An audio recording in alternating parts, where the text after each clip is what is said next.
por ahí dicen que tu amigo no es el que te hace reír, sino él va a ser el que te hace llorar. Y nosotros no queremos que se vea el programa pasado, este y el que viene, como un programa político de oposición oculta para un futuro partido de oposición o un movimiento que sea de oposición al gobierno. Al contrario, es con la mayor buena fe que se le está señalando. Además, la gente lo está viendo. Lo que le estamos haciendo ciertas traducciones, porque a veces vienen en lenguas raras. Vamos a seguir hablando con Apolinar Veloz y con Fernando Peña. Y yo quisiera dejarlos desarrollar el tema original, pero quisiera una pregunta por algo que él dijo. Dijo Apolinar, a veces no se han producido inorgánicos, porque el mismo Banco Central se encarga de gestionarle al sector privado los préstamos y los recursos, y préstamos que inclusive se hacen al Estado que al final van a manos del sector privado. Nosotros queríamos también decir que el sector privado ha asumido una serie de terminología que yo tengo la sospecha de que eso fue elaborado en el horno del grupo económico del Banco Central, que se llama el Fondo de Inversiones. Tú sabes que cada día que hay cambios vienen términos nuevos, y el Fondo de Inversiones es algo que uno no lo entiende bien, pero son generalmente muchos cuartos que dicen que no son de nadie o que son de muchos. El Fondo de Inversiones, ¿qué es y para qué fines se ha creado? Para evadir impuestos, para crear riqueza que no paguen impuestos. ¿Para qué cosa es? Cuando usted se refiere al Fondo de Inversiones, está hablando de la colocación de bonos del Banco Central. No, yo me refiero cuando usted dice, fulano tiene un fondo de inversiones. Por ejemplo, mira, tú tienes que, yo hablo con el dueño de Humano, amigo mío, le digo, ven acá, ustedes sí ganan cuarto. Me dice, no, nosotros no ganamos dinero. Digo, pero tú tienes un edificio ahí en la Kennedy, que ese edificio fue hecho con 10 años de beneficio. Dice, no, ese es un fondo de inversiones. Ya. O sea, un fondo de inversión es la captación que hace el sector privado para manejar ese dinero y darle rendimiento a los dueños de ese dinero. Entonces, con ese Pero dinero, no es una compañía por acción. Es una compañía, claro. Ah, es una. Sí, es una compañía que es una empresa financiera que recoge dinero suyo, de Fernando y de cualquier otro que tenga dinero que le sobra o que lo vaya a ahorrar, y sencillamente se lo da y le dice, mira, inviértelo. ¿Y tiene áreas específicas en que puede invertir? Puede invertir en cualquier cosa. En inmuebles, en construcción, en lo que quiera. En lo que quiera. Y eso tiene un rendimiento, y el rendimiento posteriormente... Y eso no es lo que se hace en los bancos. Tú pones tu cuarto en el banco para que te dé beneficio, y el banco lo pone donde le da la gana. El beneficio, aquí los bancos no dan beneficio cuando usted ahorra su dinero ahí, lo que le dé pérdida, porque ellos tienen, cada rato le envían actualización de los cargos bancarios. Y eso pasa a cada 2 y 3 meses. O sea, ellos le van subiendo y a tu cuenta le quitan cualquier cantidad de dinero. Por eso ellos utilizan la bancarización de todo para sencillamente a cada una de las cuentas que hay ahí quitarle dinero. A lo que no le hace caso ni la superintendencia de bancos, y mucho menos el Banco Central. Que esas son de las cuestiones que tiene que atender. Bien, terminé. Sigue. Bien, cuando nos quedábamos, antes de la pausa, estábamos hablando de la, digamos, del Banco Central y de su, digamos, fabulosa estabilidad cambiaria. ¿Y de qué depende la estabilidad cambiaria? Generalmente, lo que dice el Banco Central para argumentar que debe mantener la estabilidad cambiaria es de que hay una relación directa entre el tipo de cambio y la cantidad de dinero la estabilidad cambiaria y la inflación. O sea que si hay un control del tipo de cambio, hay un control de la inflación. Y comentaba que hace un par de semanas yo publiqué un artículo donde hay una gráfica donde usted puede ver con muchísima claridad que el tipo de cambio nunca ha dejado de devaluarse desde el 2005 hasta la fecha. Sin embargo, hay un periodo importante que es desde 2007 como hasta el 2016, del 2015, que no hay inflación a pesar de que el tipo de cambio continuaba subiendo. Lo que cuestiona o pone en entredicho que esa estabilidad sea tan directa. Y fundamenta el énfasis que hace el gobierno, hace el Banco Central para controlar el tipo de cambio. Yo pienso que el tipo de cambio se controla no es para beneficiar o para reducir la inflación, sino para beneficiar al sector importador y particularmente al gobierno que tiene deuda en dólares. Es decir, abarata la deuda del gobierno y al mismo tiempo abarata desde ese punto de vista las importaciones de los importadores, sean estas empresas o sean importadores directos. De tal manera que no es la inflación lo que le interesa al Banco Central, lo que le interesa es controlar el tipo de cambio, porque el tipo de cambio le permite establecer una relación directa entre el Banco Central y los importadores y las empresas. Y eso es fundamental. De tal suerte que no espere que la inflación va a caer. Por esa razón decía que a pesar de que se ha subido la tasa de interés, que lo que busca es fundamentalmente evitar que salgan capitales, es decir, que salgan dólares de la economía dominicana, toda vez que la Reserva Federal de los Estados Unidos incrementó su tasa de interés, haciendo más atractivos los activos financieros de ese país con respecto a los dominicanos, entonces el Banco Central se apresura y sube la tasa de interés.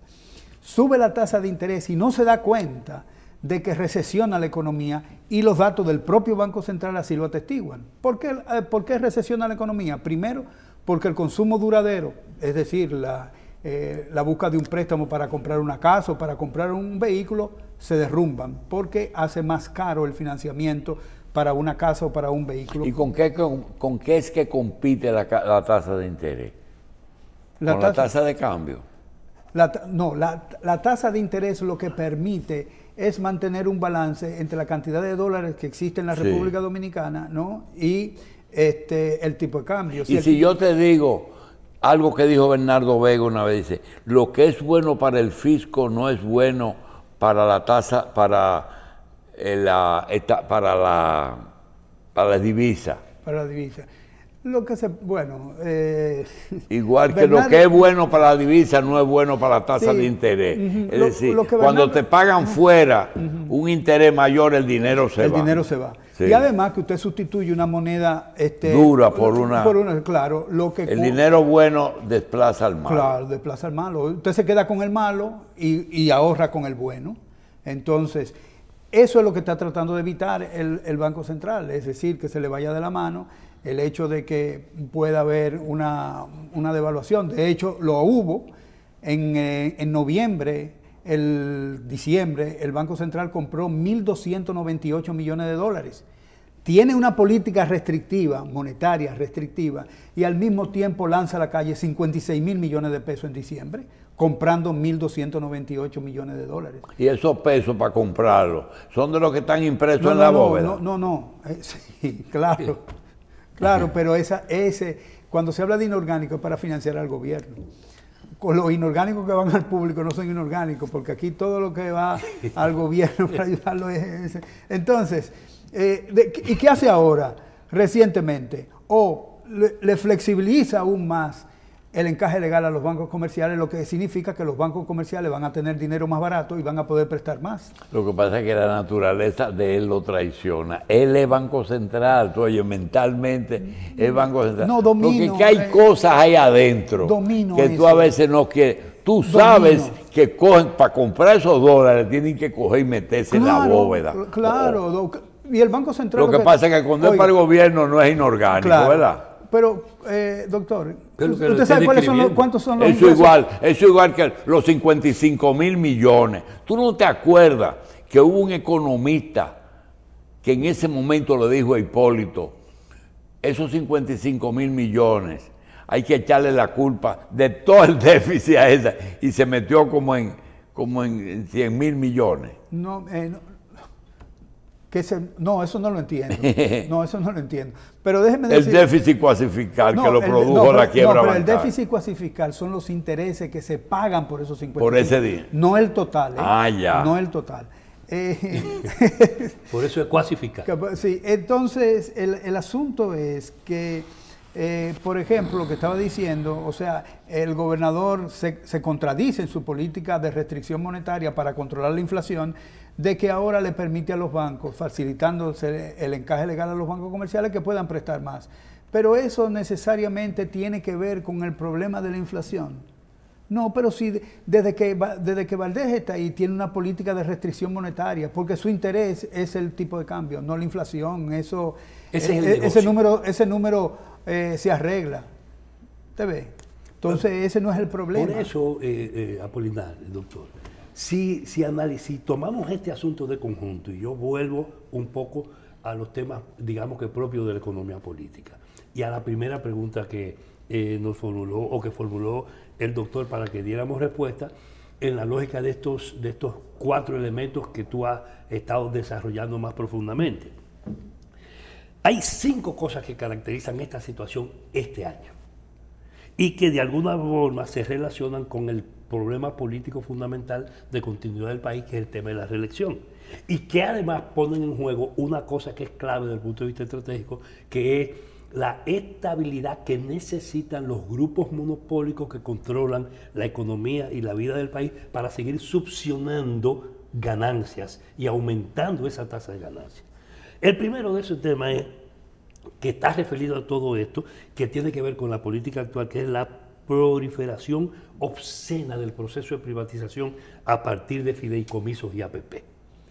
El segundo elemento es una política de subsidio que no es tal, sino que es un proceso continuo y fatal de transferencia de recursos públicos o de la ciudadanía al sector privado, monopólico y que controla la economía.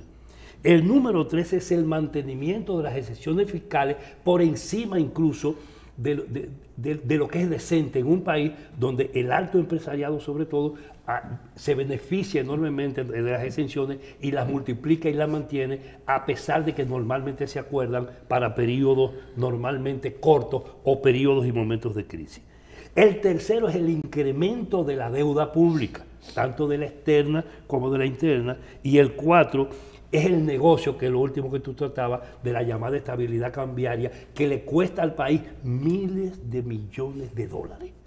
Esos 5 elementos se plantean en el marco de este año, donde el gobierno deberá apuntalar esa situación porque necesita hacer mayor uso de los recursos públicos para asegurar el tema de la reelección.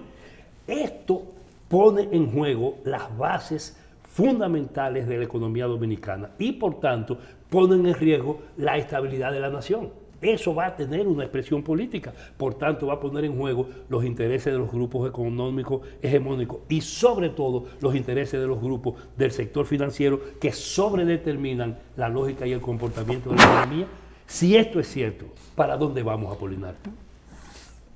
Vamos a ver, o sea, ese conjunto de elementos que tú acabas de mencionar tienen que poner contra la pared al sector privado. Hasta ahora no lo han hecho porque ahora lo que ha ocurrido es que ellos han sacado beneficios de esa situación. Obviamente que toda la política de subsidio y toda la política de APPs y toda la política de fideicomiso del gobierno lo que ha hecho es concentrar más el ingreso, porque lo que está haciendo es entregando recursos digamos, del Estado dominicano para que el sector privado haga negocios.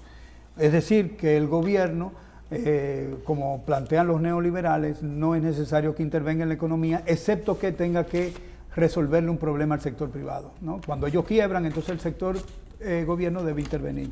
Pero ahora, lo que está ocurriendo para, digamos, seguir al pie de la letra ese discurso neoliberal es que sencillamente saco al sector del gobierno y sencillamente entrego tierras, entrego Punta Catalina, entrego cualquier recurso del Estado para que el sector privado haga beneficios sin poner un solo centavo, y eso se llama renta.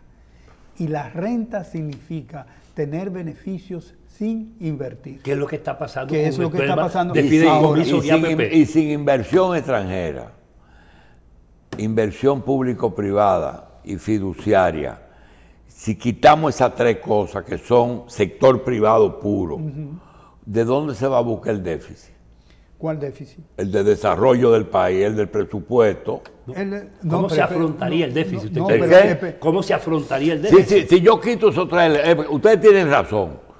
Esas son tres cosas que tienen que ver con sector privado. Nosotros no queremos hacer tantos ricos, tantos millonarios, sino que el Estado. ¿Cómo puede sustituir el gobierno la movilidad económica que produce? Porque esa gente produce riqueza y pagan impuestos y cosas. El sector público no quiere sustituir, o sea, esa es la mala interpretación que tienen de nuestra posición. No es sustituir al sector privado. El sector privado cumple un rol que debería ser decente si el gobierno tuviera una política decente, pero no lo es, no la tiene. ¿Qué es lo que ocurre? Tú no puedes hacer una economía que solamente sea el sector público.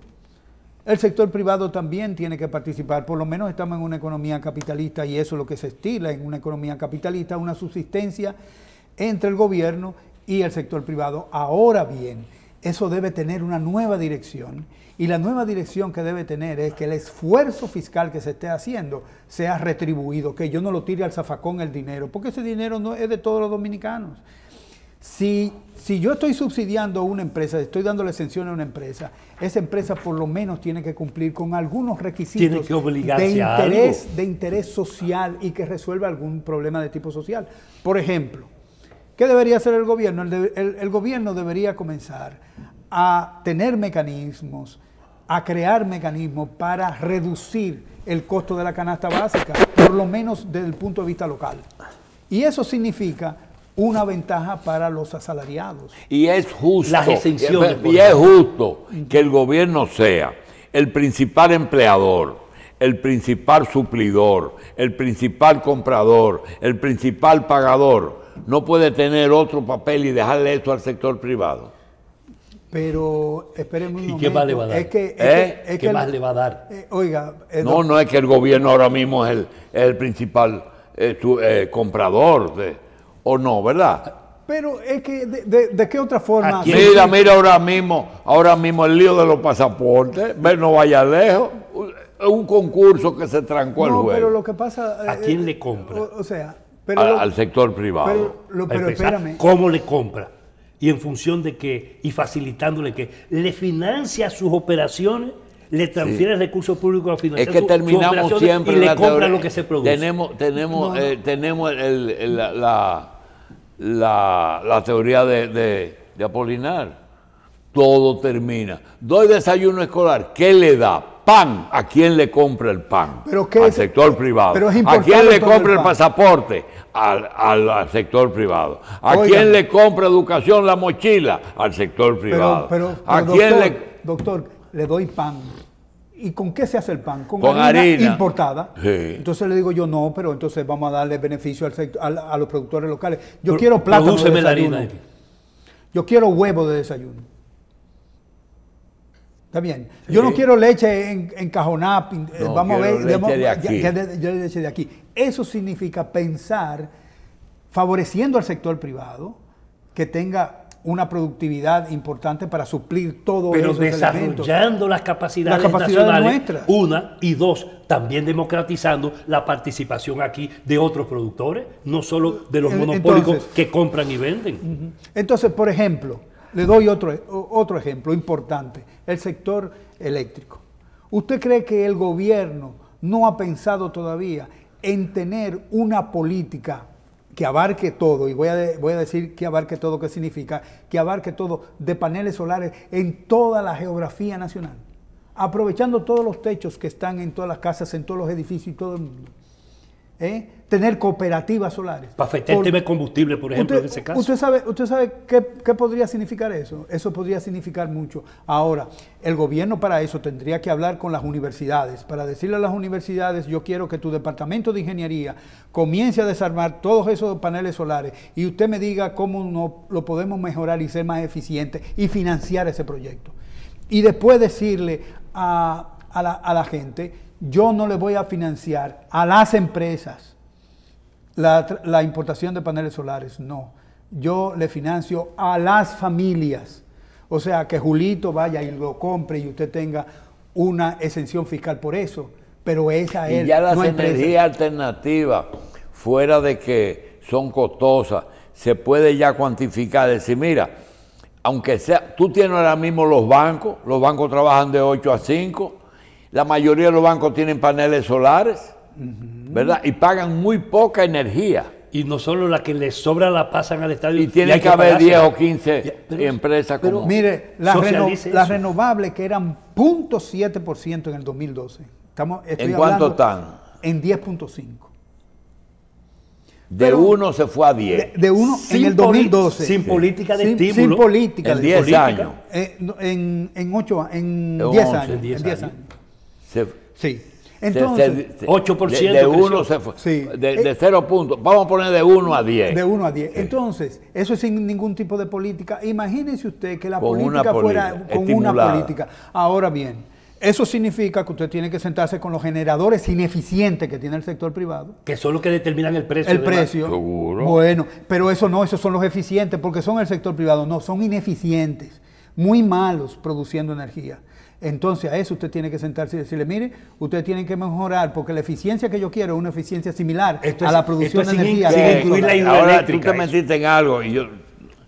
¿qué porcentaje de la energía que se genera en una planta de un generador privado tú crees que se pierde? ¿Qué porcentaje? Cuando llega... No, que se le pierda el generador o que se le pierda el No, desde que se genera en la planta generadora, es Jaina ya. Hasta que te llegue el recibo. ¿Cuánto tú crees? Sobre el 30%. 42%. No, digo sobre el 30%. 42%. Perfecto, 42%. Eso no lo pierde nadie, ¿eh? ¿Cómo que no lo pierdo yo? No, lo pierde el gobierno. Y por tanto lo pagan los consumidores. No, y lo pagan los consumidores. No, lo pagan, pero el sector privado que recibe eso. Y no pierde. Porque a usted le dicen en su factura eléctrica, usted debió haber pagado 1.000, pero como nosotros le estamos subsidiando, usted va a pagar 600. ¿Le han dicho eso en su factura? No, doctor, ahí es que está el gran negocio. Sí. El gran negocio en este país es privadamente ser ineficiente para que el gobierno le dé un subsidio, para que el gobierno le dé una exención. Nunca se lo dejas de pagar, aunque sea tardío. Doctor, eso lo demostramos en este programa. Aquí se trabaja por lo menos mínimo con el 33% menos. Usted hace un negocio del 100 con el 63%. Lo que pasa es que del 42% hay un porcentaje que ellos son los que te lo resaltan. Ese robo que hacen los usuarios. No es verdad. Los usuarios aquí está calculado la energía, pagan el 97% mínimo de toda la energía que se le factura. Ahora, ¿qué es lo que pasa? Fue lo que nosotros aquí, en nombre de Edwin Crowe, llamamos el roboducto. Si lo que pasa es que aquí hay una energía que se pierde, de la que solamente el 12% máximo es pérdida técnica, por tanto, estamos perdiendo todavía lo que usted decía, yo le decía sobre el 30%. Si usted al 42 suyo le quita el 12 de pérdidas técnicas, entonces aquí estamos perdiendo el 33% de la energía, que es igual a una EDE más grande que la más grande de la sede hoy. Pero no solamente eso, sino que el sector privado se encargó en el pacto eléctrico justamente de sacar el desmonte de las pérdidas en 5 años. Porque ellos lo querían... Porque su negocio es la pérdida. Claro. Su negocio son las pérdidas. Entonces, no me diga que el sector privado de aquí es productivo, es eficiente, ¿no? Es eficiente, no. Es ineficiente y de esa ineficiencia hace beneficios. Por tanto, es un sector que asalta la economía dominicana para que la gente lo entienda, doctor. Entonces, no es que uno es antiprivado. No, el sector privado no solo tiene que jugar su rol, y mucho más en esta economía y en estas condiciones. Este es un país capitalista, subdesarrollado y con todas las situaciones de dependencia que tiene. Ese sector privado es importante ahora. Ni tanto ni tampoco. O sea, lo mucho hasta Dios lo ve, como dice el pueblo dominicano. Lo mucho hasta Dios lo ve. Y eso en el sector de energía, además, rublo por rublo y área por área de la economía es así. Ya usted habló del turismo, ya hablamos de todas las áreas del país y ni siquiera hablar del sector financiero, que es exclusivamente de ellos. Entonces, lo que está pasando aquí con las políticas económicas es que están, y en este gobierno peor, en este gobierno ha empeorado eso. al servicio absoluto de los intereses de los grupos privados y fundamentalmente de los monopólicos, y por eso ellos están contentísimos con todo lo que pasa. Pero mire la visión del presidente. La visión del presidente, en Haití el sistema productivo colapsó. Consecuentemente vamos a producir menos huevos para no enviarle a Haití. Oiga la visión que tiene. Eso dijo en la rueda de prensa. Es impresionante que en lugar de decirle al sector privado, vamos a aprovechar esta oportunidad, primero porque podemos ayudar al vecino país de Haití de que no se muera de hambre, y en segundo lugar porque ustedes van a hacer beneficios. Vamos a vender huevos. Vamos a vender huevos. Entonces él restringe, y Joel Santos lo dice como si estuviera en un pontificado de ayuda. Y no es porque quizá la actual producción no alcanza para los dos países. Aumentemos la capacidad. ¿Y por qué no habla entonces? El gobierno va a poner recursos, a invertir para ampliar la capacidad. Tú estás tocando, a mí no me gusta ser reiterativo. ¿Te acuerdas del cuento de Sri Lanka que hicimos? No, de que el presidente de Sri Lanka tenía esa encrucijada de si lo que producía el país pagaba deuda o consumo interno. Lo del huevo con Haití. Entonces resulta que él decidió cubrir el consumo interno y no exportó.